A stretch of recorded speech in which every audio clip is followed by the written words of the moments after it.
গত কয়েকদিনের টানা ভারী বর্ষণে বিপর্যস্ত হয়ে পড়েছে দেশের বেশিরভাগ এলাকার মানুষ। সমতলের মতো এবার বাদ যায়নি পার্বত্য জেলা খাগড়াছড়ির বিভিন্ন উপজেলা।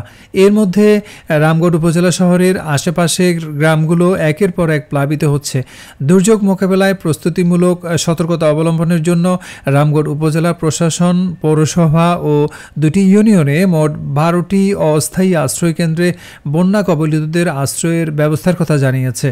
আমি যেমনটি দেখেছি, আজ বুধবার উপজেলার 4টি আশ্রয়কেন্দ্রে আশ্রয় নেওয়া শিশুসহ প্রায় 750 জনকে উপজেলা প্রশাসনের পক্ষ থেকে দুপুরের খাবার হিসেবে একটি সিদ্ধ ডিম ও 1 প্লেট খিচুড়ি দেওয়া হয়েছে। উপজেলা নির্বাহী অফিসার মোহাম্মদ আফরিন জানিয়েছেন, সাধ্য অনুযায়ী উপজেলা প্রশাসন বন্যার্তদের পাশে দাঁড়িয়েছে।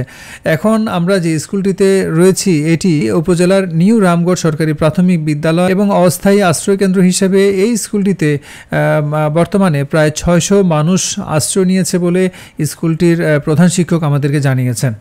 কি মনে হয় আরো লোক সংখ্যা বাড়তে পারে? লোক সংখ্যা বাড়তে পারে, হয়তো বা কিছু বাড়তে পারে। কিছু লোক সংখ্যা আমাদের তো পাশাপাশি সুদূরগার বাড়ি আছে, সেখানে হয়তো বা কিছু আশ্রয় নিতে পারে। এবং আমাকেও আশ্রয় নিলে সুদূরগার বাড়িতে নিতে হবে। আমার বাড়িতে সুদূরগার বাড়ি, আমার বাড়িতেও পানি চলে আসে। আচ্ছা হ্যাঁ, আচ্ছা, আপনার কি অবস্থা? আপনি কোন এলাকা থেকে আসছেন?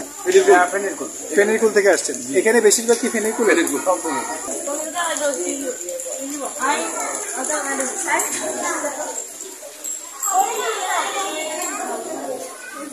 তোমরা কোন এলাকা থেকে আসছো? হ্যাঁ, সবাই ফেনীরকুল। বাড়িঘরের কি অবস্থা এখন? 2 হাত উপরে উঠে গেছে, মানে ঘরের ভিতরে পানি। দর্শক দেখছেন এখানে যে পশু পাখিগুলো, মানে বিশেষ করে গরু ছাগল অনেকে নিয়ে আসছে।